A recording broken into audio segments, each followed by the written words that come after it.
Hai Sobat Bidar, kita bertemu di mata kuliah Interpersonal Skill pada pertemuan pertama. Nah, di pertemuan pertama ini kita akan membahas tentang pengenalan konsep komunikasi. Komunikasi adalah suatu proses untuk menyampaikan informasi berupa pesan, ide, maupun gagasan dari satu pihak ke pihak yang lain. Yang pada umumnya komunikasi ini dilakukan dengan secara verbal maupun nonverbal. Lalu, apa sih yang dimaksud dengan komunikasi verbal? Komunikasi verbal adalah komunikasi yang disampaikan dari komunikator kepada komunikan dengan secara tertulis maupun secara lisan. Itu seperti saat saya sedang mengajar di dalam kelas, saya menyampaikan langsung materi ini kepada mahasiswa yang ada di kelas. Itu merupakan salah satu contoh dari komunikasi verbal. Lalu yang berikutnya ada namanya juga komunikasi nonverbal.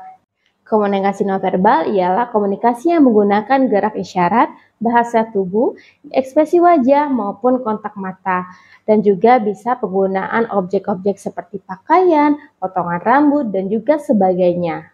Interpersonal skill adalah kecakapan dalam berinteraksi dengan orang ataupun pihak lain. Setelah kalian paham apa yang dimaksud dengan komunikasi verbal dan non-verbal, selanjutnya kita ke komunikasi satu arah. Komunikasi satu arah adalah pesan disampaikan oleh sumber kepada sasaran dan sasaran tidak dapat atau tidak mempunyai kesempatan untuk memberikan umpan balik ataupun bertanya. Komunikasi satu arah bisa dikatakan dengan komunikasi yang tidak memberi kesempatan kepada pendengar untuk memberikan tanggapan ataupun sanggahan.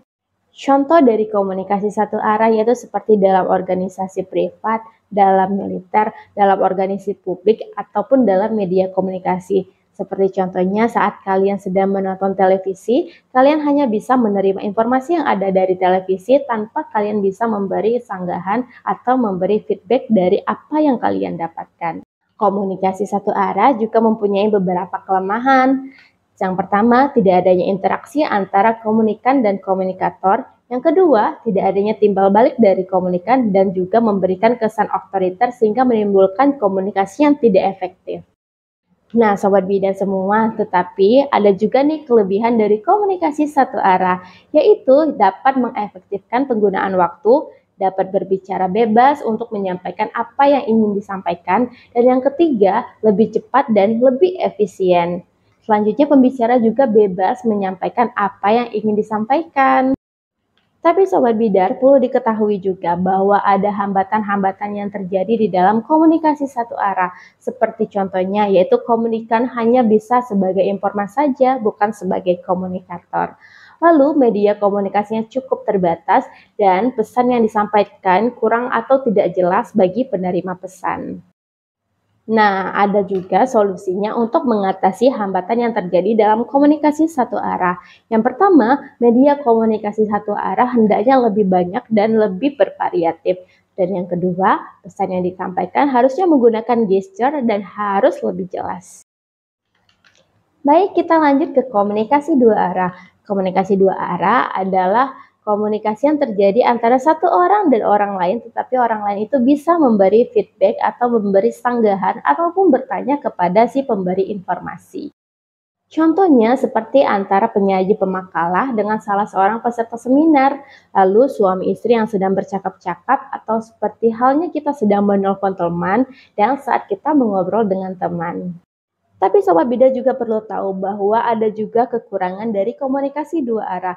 Yang pertama yaitu membutuhkan paling sedikit dua orang untuk diajak bicara. Dan yang kedua, informasi yang disampaikan itu bisa lebih lambat sehingga kurang efisien dan keputusan tidak dapat diambil dengan cepat. Nah, selanjutnya yaitu memberi kemungkinan timbulnya berbagai macam masalah ya, karena tidak ada perbedaan antara komunikasi satu arah ataupun dari komunikasi dua arah. Nah, Sobat Bidan semua, ada beberapa kelebihan dari komunikasi dua arah. Yang pertama, adanya dialog antar komunikator dan komunikan.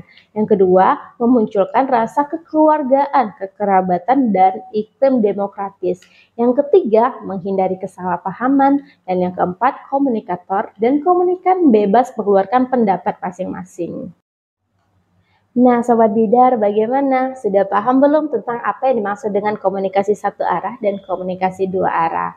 Sobat Bidan semua, silakan untuk reply forum di bawah ini untuk mendiskusikan tentang perbedaan antara komunikasi satu arah dan komunikasi dua arah. Sampai ketemu di pertemuan berikutnya. Assalamualaikum warahmatullahi wabarakatuh.